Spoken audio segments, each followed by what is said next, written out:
Hello students. Last class में मैंने आप लोगों को chapter number 6 12 alkyl and aryl halide में पढ़ाया था the name of the SN1 and SN2 reaction and their reaction mechanism. अब वो क्वेश्चन ये है कि अगर हम SN1 और SN2 रिएक्शंस समझते हैं तो उसके अंदर हमें एक और भी बहुत इंपॉर्टेंट चीज समझना है कि what are the stereochemical aspects of the reaction mechanism. यानी कि एक मिनट, अगर आप ऐसा देखो तो स्टीरियोकेमिकली उसमें क्या क्या चेंज आते हैं वो आज की टॉपिक में हम लोग कवर करेंगे। तो प्यारे बच्चों, आइए जल्दी से शुरू करते हैं without wasting the time. How the stereochemical aspects takes place in the case of the alkyl halide. Okay, तो एल्काइल हैलाइड के केस में आपको यहाँ पर एक बहुत ही सिंपल जो चीज है समझने में, वो कुछ टर्म्स अपने को समझना होगा और ये टर्म्स मैं बहुत अच्छी तरह से आपको एक्सप्लेन कर दूंगा लाइन बाय लाइन एनसीईआरटी में। और साथ ही कुछ और भी इंपॉर्टेंट पॉइंट्स जो मुझे इंपॉर्टेंट लगेगा कि आपको नहीं समझ में आएगा एनसीईआरटी से, उसको भी एक्सप्लेन करने की कोशिश करूंगा। तो पढ़ेंगे स्टूडेंट आज की क्लास में स्टीरियोकेमिकल एस्पेक्ट्स। तो देख लो यहाँ पर stereochemical aspects of the nucleophilic substitution reactions. अब देखो पहली ही लाइन इसमें क्या लिखी है, in order to understand the stereochemical aspects of the substitution reactions, we need to learn some basic stereochemical principles and notations। कुछ टर्म्स हमको यहाँ पर समझना है। पहला टर्म है ऑप्टिकल एक्टिविटी, दूसरा है किरैलिटी, तीसरा वर्ड है रिटेंशन, अगला है इनवर्जन एंड रेसेमाइजेशन। कितने वर्ड पढ़ना है आपको? 1 2 3 4 5। ये आपको 5 टर्म्स है ना, 5 टर्म्स आप लोगों को बहुत ही अच्छी तरह से समझ लेना है। आप लोगों को मैंने अपने एक वीडियो लेक्चर में ऑप्टिकल आइसोमेरिज्म पढ़ाया हुआ है। मुझे पूरा यकीन है कि आप लोगों ने ये चैप्टर, ये topic optical isomerism some basic concepts of organic chemistry में मेरा लेक्चर जरूर पढ़ा होगा। अगर आप उसको एक बार अच्छी तरह से पढ़ लोगे तो ये सारे टर्म्स एकदम डिटेल में मैंने समझाया है, आप सबको बहुत अच्छी तरह से समझ में आ जाएगा। लेकिन यहाँ पर हम पढ़ रहे हैं लाइन टू लाइन एनसीईआरटी, तो इनको हम इसके अकॉर्डिंग ही समझने की कोशिश करेंगे। तो इनमें सबसे पहला वर्ड हम समझ लेते हैं ऑप्टिकल एक्टिविटी। ऑप्टिकल एक्टिविटी पढ़ने के पहले मैं 2-3 इंपॉर्टेंट पॉइंट्स आप लोगों को समझा देना चाहता हूं। एक वर्ड यहां पर बाद में आता है, प्लेन पोलराइज्ड लाइट। पहले इस वर्ड को समझ लो, प्लेन पोलराइज्ड लाइट, या तो कई बार हम इसको यूनिपोलर लाइट भी कहते हैं। Sometimes it is also known as unipolar light, है ना। प्लेन पोलराइज्ड लाइट या तो यूनिपोलर लाइट। अब यहां पर इसका सबसे इंपॉर्टेंट जो पॉइंट है बच्चों, वो समझना है निकोल प्रिज्म। क्योंकि इसकी डिस्कवरी विलियम निकोल ने किया था एंड सबसे पहली बार उन्होंने ऐसा प्रिज्म डिस्कवर किया, सबसे पहली बार ऐसा प्रिज्म डेवलप किया जो प्लेन पोलराइज्ड लाइट को जनरेट कर सकता है। और इसीलिए इस प्रिज्म को हम निकोल प्रिज्म के नाम से, यानी कि NICOL निकोल प्रिज्म के नाम से जानते हैं। निकोल प्रिज्म की एक बहुत ही खूबसूरत, बहुत ही सुंदर, बहुत ही अच्छी खास बात क्या है कि सपोज ये आप यहां पर कोई लाइट का सोर्स लेते हैं। Suppose you are taking the source of light. अब इस सोर्स ऑफ लाइट को अगर आप निकोल प्रिज्म से पास करो, लेकिन सिंगल नहीं, निकोल प्रिज्म आपको 2 लगाना पड़ेगा। एक का बेस दूसरे के अपेक्स के साथ कनेक्टेड होना चाहिए, बेस और अपेक्स अपोजिट में होना चाहिए, इन्वर्टेड होना चाहिए। तो यहां से जो मल्टीपोलर लाइट है, यहां कोई भी लाइट का सोर्स है ना, वो मल्टीपोलर लाइट आपको देता है। इसको फिर से थोड़ा डायग्राम में आपको समझाता हूं, देख लो। यहां पे ये कोई सोर्स ऑफ लाइट है, सपोज ये कोई सोर्स ऑफ लाइट है, सपोज सन की लाइट है, ट्यूब की लाइट है कोई। तो यहां से जो लाइट निकलती है वो मल्टीपोलर होती है, ऐसा मल्टीपोलर डायरेक्शन में ट्रेवल करती है ऐसी। ये लाइट का प्रॉपर्टी है, this is the property of the light. ऐसी मल्टीपोलर डायरेक्शन में लाइट ट्रेवल करती है। अब इस लाइट को अगर आप निकोल प्रिज्म में से पास कर दो, ये है निकोल प्रिज्म जिसको हमने इन्वर्टेड दो अलग अलग कनेक्ट किया है, this is called Nicol prism. तो अगर आप इसको निकोल प्रिज्म में से पास करो तो यहां पर जो लाइट मिलती है वो प्लेन पोलर लाइट हो जाती है, ऐसी प्लेन पोलर लाइट हो जाती है। तो ये बात आपको शायद समझ में आ गई होगी। नहीं समझ में आई होगी तो मेरे previous lecture some basic concept of organic chemistry के ऑप्टिकल आइसोमेरिज्म में आप इसको समझ लेना। तो निकोल प्रिज्म से खास बात इसकी ये है कि अगर यहां से आप मल्टीपोलर लाइट को, ये है मल्टीपोलर लाइट, तो अगर आप मल्टीपोलर लाइट को निकोल प्रिज्म से पास करो तो यूनिपोलर लाइट में कन्वर्ट हो जाती है। अब कोई भी ऑर्गेनिक कंपाउंड इस यूनिपोलर लाइट को अगर क्लॉकवाइज डायरेक्शन में रोटेट कर देता है इधर तो वो डेक्स्ट्रो रोटेटरी, और इधर रोटेट कर देता है तो लीवो रोटेटरी कहलाता है। यानी कि इस यूनिपोलर लाइट को, ये है यूनिपोलर लाइट, और यहां पर इसको आपने पास किया किसी भी सब्सटेंस के 1% सोल्यूशन के साथ। मान लो आपने यहां पर ग्लूकोज या लैक्टिक एसिड कोई भी सोल्यूशन लिया, ऑर्गेनिक सोल्यूशन, और उस सोल्यूशन में से आपने यूनिपोलर लाइट को पास किया। इस लाइट को पास करो तो ये जो यूनिपोलर लाइट है इसको या तो ये क्लॉकवाइज डायरेक्शन में सब्सटेंस रोटेट कर देगा, सब्सटेंस रोटेट नहीं होगा, ये यूनिपोलर लाइट इसमें रोटेट होगी। कौन रोटेट होगी? Unipolar light will rotate. तो यूनिपोलर लाइट अगर क्लॉकवाइज डायरेक्शन में रोटेट होती है तो इसे हम डेक्स्ट्रो रोटेटरी कहते हैं, और डेक्स्ट्रो रोटेटरी को हम डी से या तो फिर पॉजिटिव से रिप्रेजेंट करते हैं। अगर यही unipolar light anti clockwise direction में, यानी कि इस डायरेक्शन में यूनिपोलर लाइट चली जाए तो इसे हम laevo rotatory, LAEVO, laevo rotatory compound कहते हैं, और इसको हम स्मॉल l से या तो फिर नेगेटिव सिंबल से रिप्रेजेंट करते हैं। ये बात आपको ध्यान में रखना पड़ेगा। अब लाइन बाय लाइन पे पढ़ लेते हैं। Plane of the plane polarised light produced by the passing ordinary light through the Nicol prism is rotated when it is passed through the solution of the certain compounds. किसी compound में से अगर आप इस यूनिपोलर लाइट को पास करते हैं तो ये कंपाउंड इस यूनिपोलर लाइट को कन्वर्ट या तो क्लॉकवाइज डायरेक्शन में रोटेट कर देता है या तो एंटी क्लॉकवाइज डायरेक्शन में रोटेट कर देता है। Such compounds are called optically active. अभी मैं ऐसा नहीं बोलता हूं कि वो डेक्स्ट्रो है कि लीवो है। पहली बात तो आपको ये याद रखना है कि वो ऑप्टिकली एक्टिव है भी कि नहीं। अगर वो यूनिपोलर लाइट यानी कि प्लेन पोलराइज्ड लाइट को वो रोटेट कर दे कंपाउंड तो वो ऑप्टिकली एक्टिव है। अब दूसरा पॉइंट है the angle by which the plane polarised light is rotated is measured by an instrument called the polarimeter. अब देखो, ये लाइट को आपने रोटेट किया तो ये यहां से इसका 180 डिग्री का एंगल था, इसने इतना ही इसको रोटेट किया, तो कितने एंगल से रोटेट किया it can be measured with the help of the polarimeter. आप इसे पोलरीमीटर से मेजर कर सकते हैं। If the compound rotates the plane polarised light to the right यानी कि क्लॉकवाइज डायरेक्शन, तो उसे हम कहेंगे डेक्स्ट्रो रोटेटरी यानी कि इस डायरेक्शन में, और ग्रीक वर्ड में राइट का रोटेटिंग का मतलब ही इसका होता है डेक्स्ट्रो रोटेटरी का। और द डी फॉर्म, इसी को हम डी फॉर्म कहते हैं, और इसे हम पॉजिटिव साइन से भी रिप्रेजेंट करते हैं डिग्री के पहले।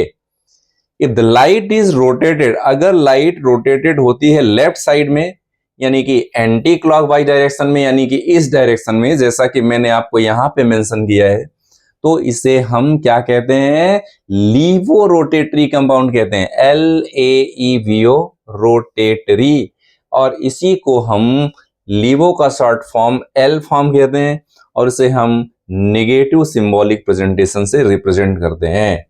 The degree of the rotation. Okay, तो आप ऐसा कह सकते हो कि पॉजिटिव एंड नेगेटिव आइसोमर्स किसी कंपाउंड के अगर हैं तो उसको हम ऑप्टिकल आइसोमर्स कहते हैं। पहली बात तो ये कि वो ऑप्टिकली कंपाउंड एक्टिव होना चाहिए। दूसरी बात ये कि ऑप्टिकली एक्टिव है तो लाइट को रोटेट करेगा, plane of the plane polarised light को, एज पर NCERT plane of the plane polarised light को। एक्चुअली ये प्लेन पोलराइज्ड लाइट ही है, तो उसको अगर ये रोटेट कर देता है तो ऑप्टिकली एक्टिव है। क्लॉकवाइज रोटेट करे तो डेस्टो रोटेटरी, एंटी क्लॉकवाइज रोटेट करे तो लीवो रोटेटरी, और ऑप्टिकल आइसोमेरिज्म ऐसे कंपाउंड में प्रेजेंट होगा। और इस तरह की कैपेसिटी को, इस तरह की टेंडेंसी को, इस तरह के फिनोमिनन को हम ऑप्टिकल आइसोमेरिज्म कहते हैं। तो मुझे लगता है कि इस पॉइंट में, इस पैरा में आपको कोई कंफ्यूजन नहीं होना चाहिए। It's very simple. तो एक वर्ड आपको समझ में आ गया, ऑप्टिकल एक्टिविटी। हमने कहा था कि ये सारे 5 टर्म्स आपके सामने और ये 5 टर्म्स को हम यहां पर समझने की कोशिश करेंगे, समझेंगे ही। कोशिश क्या करेंगे, समझेंगे ही। अगला जो वर्ड है वो है मॉलिक्यूलर एसिमेट्री। अगला जो वर्ड आपको यहां पर समझना है, टर्म जो समझना है ऑप्टिकल एक्टिविटी से, वो है मॉलिक्यूलर एसिमेट्री, की रियलिटी एंड इनैंशियोमर्स। ये वर्ड बेटा बहुत अच्छी तरह से समझ लो, क्योंकि ये वर्ड आपको क्लियर हो गए ना तो बहुत मजा आ जाएगा पूरे ऑप्टिकल आइसोमेरिज्म के टर्म समझने में। तो पहला अब यहां पर टर्म समझते हैं, क्या ऑप्टिकली कैसा होना चाहिए कंपाउंड, उसके एक्टिव, तो उसकी मॉलिक्यूलर सिमेट्री क्या है, वो एसिमेट्रिकल है कि सिमेट्रिकल है, किरालिटी का मतलब क्या है, और इनैंशियोमर्स का मतलब। तो इसमें तो 3 टर्म समझना है, किरैलिटी, मॉलिक्यूलरिटी एंड इनैंशियोमर्स। अब इसको लेकर के एक हिस्टोरिकल प्रेजेंटेशन यहां पर है कि the observation of the Lewis pasture, 1848 की बात है, that crystals of the certain compound exist in the form of the mirror image lays the foundation of the modern stereochemistry। Lewis pasture ने कहा कि कोई भी कंपाउंड का जो क्रिस्टल है ना, वो मिरर इमेज के फॉर्म में प्रेजेंट होता है। और यही एक जो बात लुईस पास्चर ने कहा ना, वही चीज आगे चल करके स्टीरियो केमिस्ट्री का, मॉडर्न स्टीरियो केमिस्ट्री का बेस पॉइंट, पायोनियर पॉइंट बन गया। क्या कहा था उन्होंने, कोई भी क्रिस्टल किसी भी कंपाउंड का किस फॉर्म में एग्जिस्ट हो सकता है, मिरर इमेजेस के फॉर्म में प्रेजेंट हो सकता है। एंड दिस लाइन क्या, the form of the mirror images के फॉर्म में वो कंपाउंड हो सकता है। And this was the first term given by the Lewis pasture, was the foundation of the modern stereochemistry. He demonstrated that the aqueous solution of both the type of the crystal showed optical rotation equal in magnitude। दोनों के magnitude equal होंगे, concentration लेकिन उनका equal होना चाहिए, तो but opposite in direction, लेकिन वो डायरेक्शन कैसा होगा, अपोजिट होगा। उन्होंने कहा कि believe that his difference in the optical activity was associated with the 3 dimensional arrangement of the atoms in the molecule.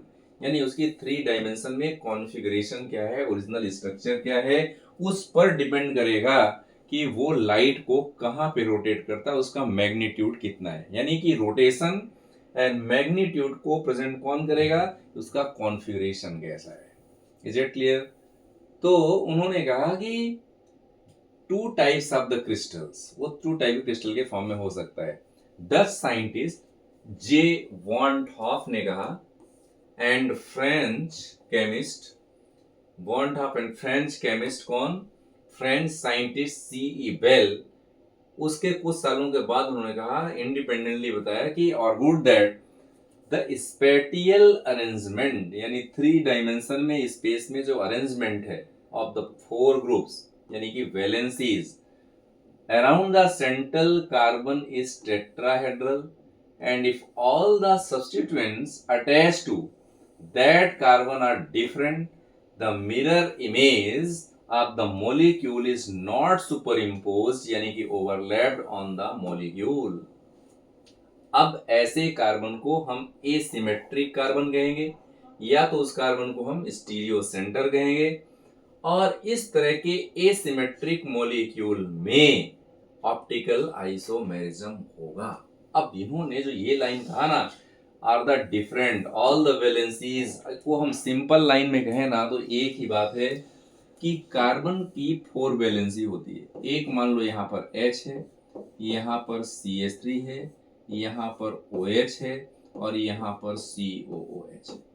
तो ये किरल कार्बन कहलाता है, या इसे हम किरल कार्बन कहते हैं, या तो हम इसी को एसिमेट्रिक कार्बन भी कहते हैं, एसिमेट्रिक कार्बन भी कहते हैं। अब एक बात की 100 बार बार पॉइंट को रिवाइज नहीं करना है, मेन पॉइंट आपको समझ लेना है कि अगर कार्बन की चारों वैलेंसीज अलग अलग ग्रुप से, यानी कि कार्बन तो यहाँ पर A, यहाँ पर B, यहाँ पर C और यहाँ पर D, सारे ग्रुप अलग होना चाहिए, सारे ग्रुप अलग होना चाहिए।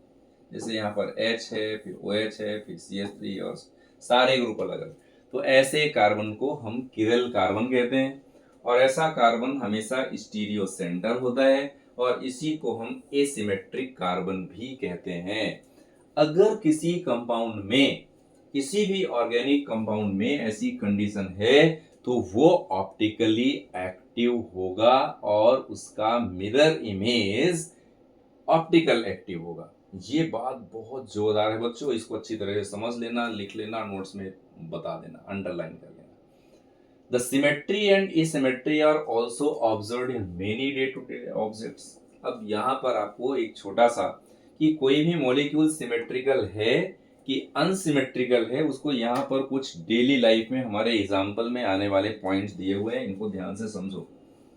जैसे यहाँ पर आपने मिरर लिया, ये रेड लाइन जो मैं ड्रॉ कर रहा हूँ ना आपको एनसीईआरटी में, ये मिरर है, सपोज ऐसा कोई मिरर है, ये मिरर ऐसा बना देता हूँ, ये मिरर है। इस मिरर में आप अपने हाथ को देखते हो, सपोज ऐसा है हाथ, है ना। तो इसका जो मिरर इमेज है उसमें अंगूठा देखो आप इस साइड बन रहा है, फिर ये फिंगर जो इधर है वो यहाँ पे बन रही। तो क्या ये दोनों एक दूसरे पर सुपर इम्पोजेबल हैं? जी नहीं, these are non superimposable, asymmetrical. ऐसे ही आपके पैर के अंगूठे को आप यहाँ पर रखो तो उसका इधर इमेज बनेगा। तो आपको कई बार मैं एकदम सिंपल चीज बताता हूं कि जैसे आप मिरर में अपने हाथ को देखो तो आपको ऐसा लगता है कि मेरा जैसा हैंड है वैसा ही हैंड आपको मिरर में बन रहा है, लेकिन सच बात ये नहीं है। क्यों? क्योंकि आपका डायरेक्शन सपोज्ड वेस्ट से ईस्ट है, तो मिरर का डायरेक्शन ईस्ट टू वेस्ट है। आप जब उसे अपने डायरेक्शन में लाओगे तो अंगूठा जो इधर दिख रहा है ना वो इधर हो जाएगा, यानी वो नॉन सुपर इम्पोजेबल है। इसको समझने का सबसे बेस्ट तरीका ये। लेकिन यहाँ पर अभी ऐसे बहुत सारे एग्जाम्पल हैं, जैसे मैं यहाँ पर कुछ और एग्जाम्पल आपको दे देता हूँ लेटर से रिलेटेड, जो जनरली मैं समझाता हूँ। अगर मैं यहाँ पर लेटर P लेता हूँ तो ये Q जैसा दिखता है कि नहीं मिरर में, यानी ये नॉन सुपर इम्पोजेबल है, एसिमेट्रिकल है। अगर मैं यहाँ पर मान लो लेटर A को देखता हूं तो A जैसा ही दिखता है, यानी वो सिमेट्रिकल है। अगर मैं लेटर M को देखता हूं तो ये M जैसा ही दिखता है, यानी कि वो भी सिमेट्रिकल है। अगर मैं लेटर O को देखता हूं तो O जैसा ही दिखता है, यानी कि वो भी सिमेट्रिकल है। लेकिन P कैसा है? Q जैसा दिखता है और वो अनसिमेट्रिकल है। अब यहाँ पर एक और एग्जांपल आपको मिरर रख करके दिया कि यहाँ पर आपने मिरर रखा, इस मिरर में आपने कोई स्फीयर को रखा तो स्फीयर जैसा ही दिखेगा, ये सिमेट्रिकल है। ये यहाँ पर आपने एक ऐसा जार जैसा रखा, अब देखो ये सेम इमेज है ना, ग्लास है ये ग्लास आपको वैसा ही दिख रहा है, दोनों की इमेज कैसी दिख रही है? सेम दिख रही है, यानी कि ये सिमेट्रिकल है। ऑप्टिकल आइसोमेरिज्म के लिए कंपलसरी है कि मॉलिक्यूल सिमेट्रिकल नहीं होना चाहिए, यानी कि एसिमेट्रिकल होना चाहिए। यही बात यहाँ पर अब आपको मिलेगी। मैं इसको आपको रीड करके एनसीईआरटी की लाइन में सुना देता हूं। The symmetry and asymmetry are also observed in many day-to-day objects. A sphere, है ना, किसमें? एक स्फीयर में, a cube, एक क्यूब में, और किसमें? सॉरी, एक स्फीयर में, एक क्यूब में, एक कोन में। ये सब कैसे? Identical to their mirror image, इनके मिरर इमेज से कैसे हैं? एक जैसे। ये देखो सब एक जैसे स्फीयर और ये ग्लास सब एक जैसे दिख रहे हैं। And can be super impose, ये सुपर इम्पोज होंगे, आप इसको उठा करके इसके ऊपर रख दो तो सेम ऐसा कैसा वो कवर कर लेगा। ओके, फॉर एग्जाम्पल, लेकिन इसमें से कुछ नॉन सुपर इम्पोजेबल भी होंगे। For example, your left and right hand look similar, but you if you put your left hand on your right hand by moving them in the same plane, they do not coincide, वो coincide नहीं होते। मैंने आपको पहले ही बताया, जैसे आपका ये हाथ है, आपने इसको सामने देखा तो ऐसा दिखा, लेकिन इसको एक दूसरे के ऊपर यहां से रख दो तो ये नॉन सुपर इम्पोजेबल हो। यहाँ पे अंगूठा देखो अपोजिट डायरेक्शन में आ गया तो ये नॉन सुपर इम्पोजेबल हो गया। The objects are which are non superimposable, जैसे ये हैंड है, जैसे पैर है, ये कैसे हैं? On their mirror image like a pair of the hands are said to be किरल।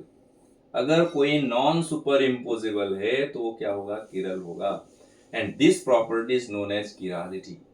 किरल molecules are optically active, और जो ऑप्टिकली एक्टिव होगा, किरल होगा तो ऑप्टिकली एक्टिव होगा। लेकिन कुछ ऑब्जेक्ट जो सुपर इम्पोजेबल हैं वो कैसे हैं? उनके mirror images are called achiral and these molecules are optically inactive. जो सुपर इम्पोजेबल हैं, ध्यान रख लो, 100 पॉइंट की जगह पर एक पॉइंट अब ध्यान से सुन लो। अगर कोई स्ट्रक्चर सुपर इम्पोजेबल है तो वो एकिरल है और उसमें ऑप्टिकल आइसोमेरिज्म नहीं होगा। लेकिन ध्यान रखना, थोड़ा सा और डिटेल में कॉन्सेप्ट को आप पढ़ोगे तो यही पॉइंट एप्लीकेबल नहीं होगा। दूसरा पॉइंट कि अगर स्ट्रक्चर नॉन सुपर इम्पोजेबल है तो वो किरल होगी, किरलिटी होगी और वो ऑप्टिकली एक्टिव होगी। ये बहुत ही मास्टर ब्लास्टर पॉइंट है स्टूडेंट, इसको याद रखना, वेरी इंपॉर्टेंट। अब अगली लाइन एनसीईआरटी क्या कहती है कि the above test of the molecular chirality can be applied to the organic molecules. अब यही सेम चीज को हम ऑर्गेनिक मॉलिक्यूल्स में अप्लाई कर सकते हैं। ऑर्गेनिक मॉलिक्यूल्स में आप अप्लाई करोगे तब आपको पता चलेगा कि जो हम पढ़ रहे हैं ना कि मॉलिक्यूल किरल है कि ए किरल है, रियल एग्जांपल आने से आप कैसे आइडेंटिफाई करोगे। Tri-dimensional structure and attending to the superimpose them in our minds। कुछ एग्जांपल्स यहाँ पर दिए हुए हैं आपको समझने के लिए। एक पहला एग्जांपल है इसमें, consider the two simple molecules propane two all and butane two all. अब इस बात को बेटा यहाँ पे समझ लो। अब ये सुपर इम्पोजेबल है कि नहीं है, मिरर इमेज है कि नहीं है, वो बात समझ लो। प्रोपेन क्या है? पहला प्रोपेन टू ऑल, यानी कि 1 2 3। तो यहां पर आपने लिया CH3, यहां पर लिया OH और यहां पर लिया CH3, इसके साथ एक H। यानी ये स्ट्रक्चर को थोड़ा सा आप बनाओ तो ये C है, यहां पर CH3 है, ये CH3 है, ये OH है और ये H है। तो मैंने आपको पहले ही कहा था कि कार्बन की चारों वैलेंसीज अलग अलग ग्रुप से सेटिस्फाइड होना चाहिए, लेकिन ये और ये कैसे हो गए? सेम हो गए। ये कैसा हो गया? अलग अलग हो गए दोनों, है ना। तो दो ग्रुप सेम हो गए तो ये किरल कार्बन नहीं होगा। पहली बात तो किरल कार्बन नहीं होगा, मतलब ये ए किरल होगा, और ए किरल होगा तो कैसा होगा? सुपर इम्पोजेबल हो जाएगा, और सुपर इम्पोजेबल होगा तो इसमें ऑप्टिकल आइसोमेरिज्म नहीं होगा। अब देखो कैसे, इसको यहाँ पर समझ लो। ये बहुत ही शानदार यहाँ पर डायग्राम भी दिया हुआ है एनसीईआरटी में। यहाँ पर एक कार्बन है, ये CH3, यहाँ पे CH3, ये CH3। ये जो ऊपर मैंने लिया है प्लेन के नीचे है, ये जो सॉलिड बेस लाइन लिया है ये CH3 की वो आपकी तरफ है, यानी ऑब्जर्वर की तरफ है। यहाँ पर ऐसे तो एक ही कार्बन से दो ग्रुप हो गए। ये प्रोपेन टू ऑल है, A और B। इसको आपने मिरर में रखा, यहाँ पर आपने मिरर बनाया और मिरर पे रख दिया। ये OH यहाँ जाएगा, CH3 यहाँ पर, CH3 यहाँ पर और H यहाँ पर चले जाएगा। ऐसा आपको मिरर में दिखेगा। आपने क्या किया? जो मिरर इमेज थी B, इस मिरर इमेज B को आपने 180 डिग्री से रोटेट कर दिया। कितना? ऐसा 180 डिग्री से रोटेट कर दिया। तो 180 डिग्री से रोटेट करोगे तो क्या होगा? ये OH फिर वहां पे चला गया, ये अपनी पोजीशन पे आ गए। अब प्यारे बच्चों, इस पॉइंट को बहुत जोरदार तरीके से समझो कि जो ए है वो क्या है, बी है वो क्या है और सी है वो क्या है। पहली बात तो इस कंपाउंड में ऑप्टिकल आइसोमेरिज्म नहीं होगा। क्यों नहीं होगा, उसका एक रीजन है, क्योंकि एक ही कार्बन से जुड़े हुए attached both the groups are different, those are same, that are CH3 and CH3. The B is the mirror image of the A. This one is mirror image of the A. Is rotated by 180 degree and C is obtained. C is superimposable. और C कैसा है? A और C कैसे हैं? Superimposable हैं. और जब ये superimposable हो जाएंगे, और जब ये superimposable हो जाएंगे, तो ऐसे कंपाउंड में कभी भी ऑप्टिकल आइसोमेरिज्म नहीं होगा. Is that clear? यानी as you can see very clearly, propane to all यानी कि A does not contain any asymmetric carbon, as all the four groups are attached to the tetrahedral carbon are not different नहीं है, and we rotate the mirror image B of the molecule by 180 degree, तो ये क्या होगा, overlap the structure C with the structure A और C overlap कर रहे हैं एक दूसरे, इसको उठा के इसको ऊपर रख दो, तो CH3 की तरफ CH3, CH3 की तरफ CH3, H की तरफ H और OH की तरफ OH एकदम परफेक्ट यहाँ पे क्या हो जाएंगे, मर्ज हो जाएंगे, सुपर इम्पोज हो जाएंगे. इसका मतलब ये कि जो प्रोपेन टू ऑल है वो एक किरल है और उसमें ऑप्टिकल आइसोमेरिज्म नहीं होगा. आपको एक मस्त शॉर्टकट टिक बताऊं यहाँ पे, कार्बन की चारों वैलेंसीज अगर अलग अलग ग्रुप से सेटिस्फाइड नहीं है, समझ रहे हो, अगर सेटिस्फाइड नहीं है डिफरेंट ग्रुप से, तो उसमें कभी भी ऑप्टिकल आइसोमेरिज्म नहीं होगा. ऑप्टिकल आइसोमेरिज्म के लिए कंपलसरी पॉइंट है कि all the valencies of the carbon should be satisfied by the different groups, बस दैट्स ऑल. आगे कुछ एक्सेप्शनल केसेस आएंगे, तब हम वहां पे बात करेंगे, वो थोड़ा सा आगे की क्लास में है. अब दूसरा एग्जांपल हम यहाँ पर लेते हैं ब्यूटेन टू ऑल. आप देखो ब्यूटेन टू ऑल क्या है, पहले इसको समझ लो. अब आपने यहाँ पर ब्यूटेन टू ऑल लिया है, कैसा है, 1 2 3 4, और यहाँ पर आपने O पर क्या ले लिया, यहाँ पर OH ले लिया, तो ये हो गया CH3, यहाँ पे हो गया H, ये हो गया CH2CH3, यानी ये हो गया C2H5, ये हो गया CH3. अब ये जो स्ट्रक्चर देखो C, यहाँ पर आप ले लो C2H5, यहाँ पर ले लो CH3, यहाँ पर ले लो OH और यहाँ पे ले लो H. इस कार्बन से जुड़े हुए चारों ग्रुप OH, CH3, H और C2H5, all the groups are different. और कभी भी ऐसी कंडीशन अगर बन जाए तो वो हमेशा किरल कार्बन होगा. क्या होगा, किरल कार्बन होगा, यानी वो किरालिटी को मेंटेन कर लेगा. अब यही स्ट्रक्चर यहाँ पर 3D में दी हुई है कि आपने लिया ब्यूटेन टू ऑल, यानी यहाँ पे एक कार्बन है OH, ये 1 2 3 एंड 4 C2H5 का. आपने इसका मिरर इमेज ऐसा बना दिया, यानी ये OH इधर ही बन गया, CH3 इधर, C2H5. अब आपने फिर से इसको 180 डिग्री से रोटेट किया, जैसा पहले वाले केस में किया था प्रोपेन टू ऑल में. अब भाई मेरे इस बात को देख लो, बहुत ही जोरदार जबरदस्त पॉइंट है यार. अब ये स्ट्रक्चर को मैं उठा करके यहाँ पे रख दूं A के साथ, ये है D, ये है E और ये है F. F स्ट्रक्चर को अगर मैं D के ऊपर रख दूं, तो ये जो C2H5 है CH3 के सामने आ जाएगा. सेम नहीं हुआ, मतलब वो सुपर इम्पोज नहीं हुआ. और जो सुपर इम्पोज नहीं होगा वो ऑप्टिकल आइसोमेरिज्म शो करेगा और करेगा. एकदम सिंपल सी बात है.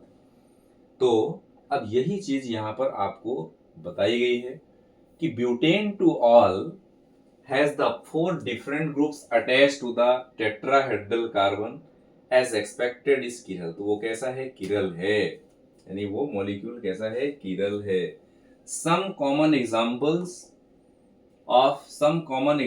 of the chiral molecules such as 2-chlorobutane. 2-chlorobutane कैसे, 1 2 3 4, यहाँ पर क्लोरो, तो देखो यहाँ CH3 है, यहाँ H है, यहाँ पर CH3 CH2 है. तो ये सारे कैसे हैं, चारों वैलेंसी अलग अलग हो गई. शॉर्टकट ट्रिक काम आ रही है कि नहीं. 3 हाइड्रोक्सी प्रोपेनॉल, क्या 3 पर 2 3 डाई हाइड्रोक्सी प्रोपेनॉल, 2 3 और यहाँ पर 2 बार OH, ये लो ऐसा, ये CH2OH, ये H, ये CH3 और OH, तो ये अलग, ये अलग, ये अलग और ये अलग, तो इसमें भी होगा, है ना, ये वाला group. Bromo chloro iodo methane, वाह भाई, ब्रोमो क्लोरो आयोडो मीथेन, ये भी होगा। कैसे? ब्रोमो क्लोरो आयोडो मीथेन, इसको भी ले लेते हैं example, bromo chloro iodo methane, यानी ये कार्बन, तो यहाँ पर ब्रोमीन, यहाँ पर क्लोरीन, यहाँ पर आयोडीन, तो यहाँ पर H, ये चारों ग्रुप अलग हो, ये भी किरल कार्बन है। 2 bromo propanoic acid, 2 bromo propanoic acid, यानी कि 1 2 3, यहाँ पर COOH, कार्बन नंबर 1 2 3, 2 पर ब्रोमो, ये ग्रुप हो गया CH3, यहाँ पर आ गया H, ये Br और ये CH, यानी कि ये ग्रुप, ये ग्रुप, ये ग्रुप और ये ग्रुप कैसे हो गए? अलग हो गए। ये यही स्ट्रक्चर है ना भाई, 2 ब्रोमो प्रोपेनोइक एसिड, तो इसमें भी किरल सेंटर है और इसीलिए ये ऑप्टिकल आइसोमेरिज्म शो करेगा। The stereoisomers related to each other as the non-superimposable mirror image, जो non-superimposable mirrors हैं उनको हम इनैंसोमर्स कहते हैं। अब देखो प्यारे बच्चों, यहाँ पर एक बात अच्छी तरह से समझ लो, यानी कि स्ट्रक्चर डी और स्ट्रक्चर ई दोनों एक दूसरे के इनैंसियोमर, क्या है? इनैंसियोमर हैं। दूसरा एक पॉइंट है कि इनैंसोमर्स possess identical physical properties, namely melting point, boiling point, refractive index, दोनों इनैंसोमर्स के कैसे होंगे? सेम होंगे, but they only differ with respect to the rotation of the plane polarized light, यानी उनमें से एक यूनिपोलर लाइट को, यानी कि प्लेन पोलराइज लाइट को क्लॉकवाइज रोटेट करेगा और दूसरा एंटी क्लॉकवाइज रोटेट करेगा, लेकिन उनकी फिजिकल प्रॉपर्टीज इनैंसोमर्स की कैसी होंगी? सेम होंगी। कौन कौन सी physical properties? Melting point, boiling point, ये सारे पॉइंट, ये सारे point, melting point, boiling point, refractive index, ये सब कैसे होंगे? सेम होंगे। हमने जबकि आइसोमेरिज्म की डेफिनेशन में कहा था कि फिजिकल प्रॉपर्टीज कैसी होंगी? डिफरेंट होंगी, केमिकल प्रॉपर्टीज डिफरेंट होंगी, लेकिन यहाँ तो सेम हो गया भाई इनैंसोमर का। मैंने उस टाइम भी बताया ही होगा आपको कि जरूरी नहीं है कि ये कंडीशन हर जगह एप्लीकेबल हो, ऑप्टिकल आइसोमेरिज्म में खास तौर से एप्लीकेबल नहीं है। They only differ with respect to their rotation of the plane polarized light, यानी उनमें से एक डेक्स्ट्रो रोटेटरी होगा तो दूसरा उसका एनैंसोमर लीवो रोटेटरी होगा। Is it clear student? तो अब यहाँ पर प्यारे बच्चों एक बहुत ही मस्त लाइन दी हुई है, the sign of the optical rotation is not necessarily related to the absolute configuration of the molecule, यानी कि एक्चुअल कॉन्फिगरेशन ऑफ मॉलिक्यूल से ऑप्टिकल रोटेशन रिप्रेजेंट होगा ऐसा जरूरी नहीं है। अब ये लाइन दोस्तों बहुत इंपॉर्टेंट है, इसको थोड़ा ध्यान से पढ़ो, बहुत प्यार से पढ़ो और समझ करके पढ़ो। लाइन बाय लाइन का मतलब भी है कि कोई लाइन का एक भी वर्ड ऐसा नहीं हो जो आपको समझ में नहीं आया हो। और हाँ, एक चीज याद रखना, समझने के बाद हमें याद भी रखना है, सिर्फ समझ नहीं लेना, समझना, याद रखना, क्योंकि मार्क्स लिखने के मिलते हैं। आपने समझ लिया, याद रख लिया, लेकिन लिखा नहीं आंसर शीट में तो मार्क्स नहीं मिलेंगे। इसलिए मार्क्स लाना है तो लिखना भी पड़ेगा, यानी कि ये सब की प्रैक्टिस आपको लिख करके भी करनी पड़ेगी। A mixture containing the two enantiomer in equal proportion, बहुत जोरदार पॉइंट है बच्चों, ध्यान दो। A mixture containing two enantiomers in equal proportions will have zero optical rotation, क्योंकि एक मॉलिक्यूल को क्लॉकवाइज रोटेट करेगा तो दूसरा उसको एंटी क्लॉकवाइज रोटेट करेगा, दोनों मिलकर के एक दूसरे के इफेक्ट को क्या कर देंगे? कैंसिल आउट कर देंगे, तो वो compound zero optical rotation show करेगा। As the rotation due to one isomer will be cancelled by the rotation due to the other isomer, और इस तरह के मिक्सचर को हम क्या कहते हैं? This is called racemic mixture प्यारे बच्चों, यानी एक ही कंपाउंड में अगर dextro rotatory and laevo rotatory compound mix हो जाते हैं तो उनका ऑप्टिकल एक्टिविटी तो रहती है, लेकिन वो एक दूसरे को कैंसिल आउट कर देते हैं, और ऐसे मिक्सचर को हम क्या कहते हैं? रैसमिक मिक्सचर, और इसी को हम रैसमिक मॉडिफिकेशन भी बोलते हैं। अब देखो, अगर कोई पॉजिटिव नेगेटिव दोनों है तो इसका प्लस इसका माइनस, तो दोनों को मिला के प्लस माइनस से हम रिप्रेजेंट कर देंगे, ठीक है ना। फॉर एग्जाम्पल, जैसे आपने लिखा ब्यूटेन टू ऑल और हमने लिख दिया प्लस माइनस, तो इसका मतलब क्या हुआ कि एक डेक्स्ट्रो और दूसरा लीवो, इक्वल नंबर ऑफ मॉलिक्यूल्स है। मींस अगर ब्यूटेन टू ऑल के 50 मॉलिक्यूल्स प्लस यानी कि डेक्स्ट्रो रोटेटरी हैं, तो उनसी के 50 मॉलिक्यूल्स लीवो रोटेटरी होंगे। The process of the conversion of the enantiomers into the racemic mixture is known as racemization. enantiomer तो आपने बना लिया, लेकिन अगर आप उसमें दोनों फॉर्म को dextro rotatory and laevo rotatory को मिला देते हैं तो इस तरह के कन्वर्जन की प्रोसेस को हम क्या कहते हैं? रेसेमाइजेशन कहते हैं। Is it clear student?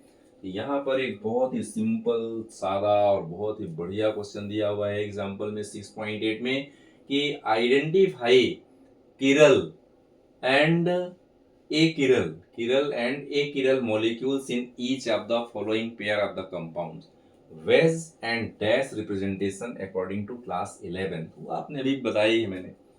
अब देखो, तो आपको फर्स्ट में पहचानना है कि कौन सा इसमें किरल है और कौन ए किरल है। ये देखो, यहाँ पे कार्बन है, यहाँ पे HOS CH3Br, तो ये कैसा है? किरल।